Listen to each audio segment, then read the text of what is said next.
মোহতরম হাজরিন, তাইলে আমার নবী না হলে কিছুই হতো না, আমার নবী না হলে কিছুই হতো না।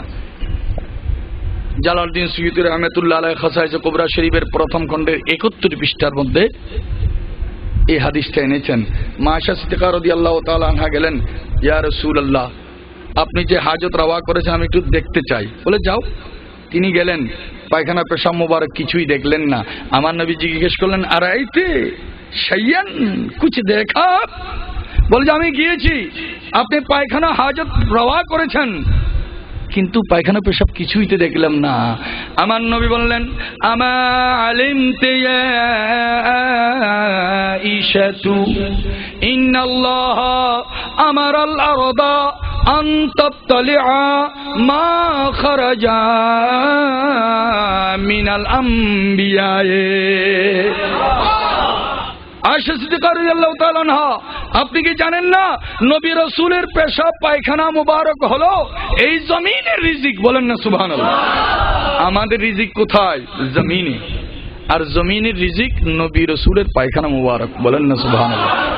তাইলে ভাত খাওয়ার পরে যদি আলহামদুলিল্লাহ বলি, টাকা পাওয়ার পরে যদি আলহামদুলিল্লাহ বলি, ছেলে হওয়ার পরে যদি আলহামদুলিল্লাহ পড়ি, ফসল বেশি হলে যদি আলহামদুলিল্লাহ বলি, মূলত নবীর শুকরিয়া তো আগে আদায় করতে হবে।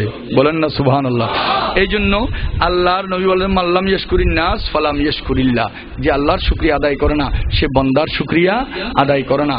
তাইলে নবীর পায়খানা হলো রিজিক জমিনের জন্য, আর বাকি খাবার জমিন থেকে যেটা উৎপাদিত হয় সেটা আমাদের জন্য।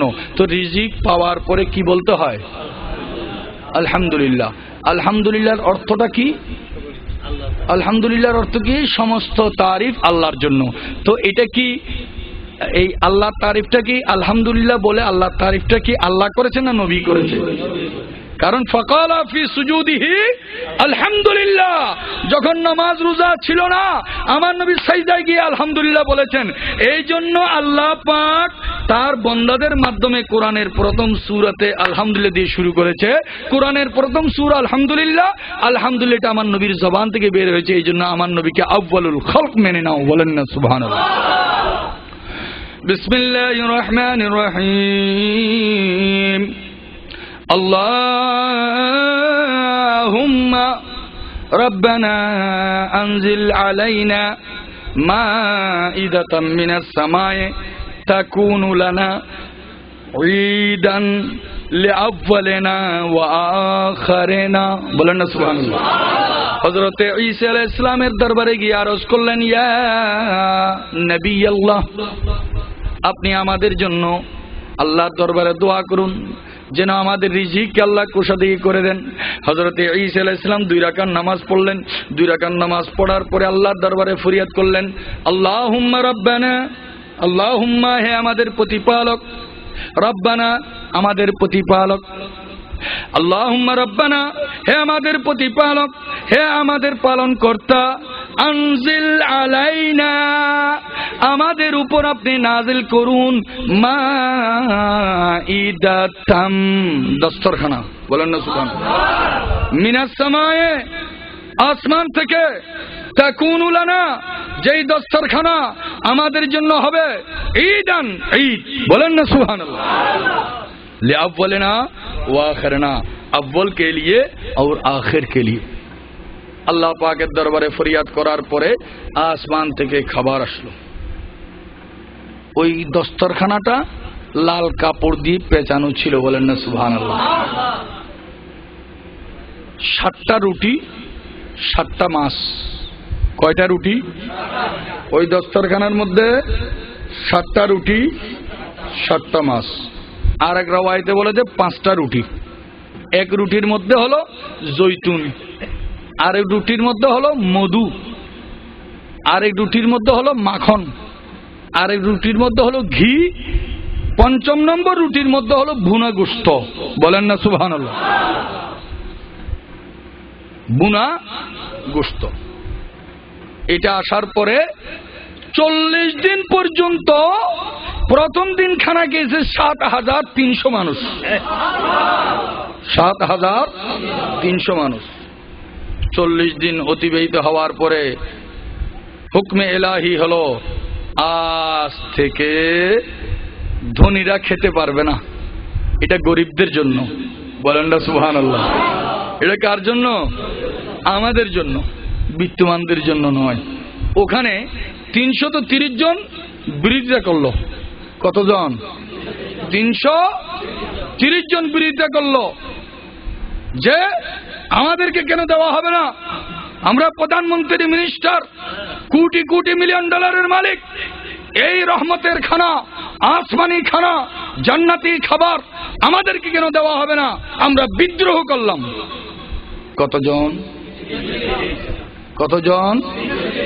সবাই বলি। প্রথম দিন খাইছে কয়জনে? 7,300। 40 দিন পরে বারণ করা হলো, বিরোধিতা করলো কয়জন? 330 জন। রাত্রে ঘুমাইছে। সকালবেলা যার নাম শুনলে নীলেশ 7 দিন শরীর না পাক থাকে, সুয়ার। ঈসা আলাইহিস সালামের বিরোধিতা করার কারণে 330 জন কি হয়ে গেল? সুয়ার হয়ে গেল। হযরত ঈসা আলাইহিস সালাম ডাক দিয়ে বলেন, হে অমুকের ছেলে অমুক, হে অমুকের ছেলে অমুক, হে অমুকের ছেলে অমুক, হে অমুকের ছেলে অমুক, হে অমুকের ছেলে অমুক, ফলানার ছেলে ফলানা। জবান নাই, বন্ধ হয়ে গেছে। এই জন্য আমাদের সিলসিলার মধ্যে আছে, সিলসিলা মুরিদ হলে এটা পাবেন না। যারা সিলসিলায়ে বারিয়ার খলিফা হয়েছেন, দাবি করেন, তাদেরকে জিজ্ঞেস করবেন, अंदर चश्मम हमातु ये बीनाई, अंदर दहनम हमातु ये गोयाई, दर हर कदम আমরা হেতু পাইমাই, बस जुमला दीगर सेमी फरमाई। বলে হুজুর তাইলে এটা আমাদেরকে দেওয়া হয় কি নাই কেন? তাহলে আমি বলবো না, আলিয়ান মাজহার আজাইবে ওজিফায় দেওয়া আছে, এজাজ ছাড়া পড়া যাবে না। এটা কেন বললো? এটা আপনাদের জন্য নয়। বলেন না সুবহানাল্লাহ। কারণ আল্লাহ নবীর সাথে মুকালামাত করেছেন 90,000। আল্লাহ বলেছেন হাবিব 30,000, এটা কাউকে বলতে পারবেন না। আর 30,000 মন যাকে চায় তাকে বলবেন। আর 30,000 আমফাম। আল্লাহ এবং নবীর মধ্যে যেরকম কালামের মধ্যে 3 ভাগ, পীর এবং মুরিদের মধ্যে কালাম 3 ভাগ, ওইটা ওই পর্যায়ে গেলে সে বলতে পারে। যেমনি ভাবে নাসিরউদ্দিন চিরাগে দেহলভী রাদিয়াল্লাহু তাআলা ইন্তেকালের পরে মাহবুব ইলাহির সমস্ত মালফুজাত যারা মানুষ বুঝবে না, ওই ইলম নাই, ওই জ্ঞান নাই, এই জন্য ওনার খবরের মধ্যে সব দেওয়া হয়েছে। বলি সুবহানাল্লাহ।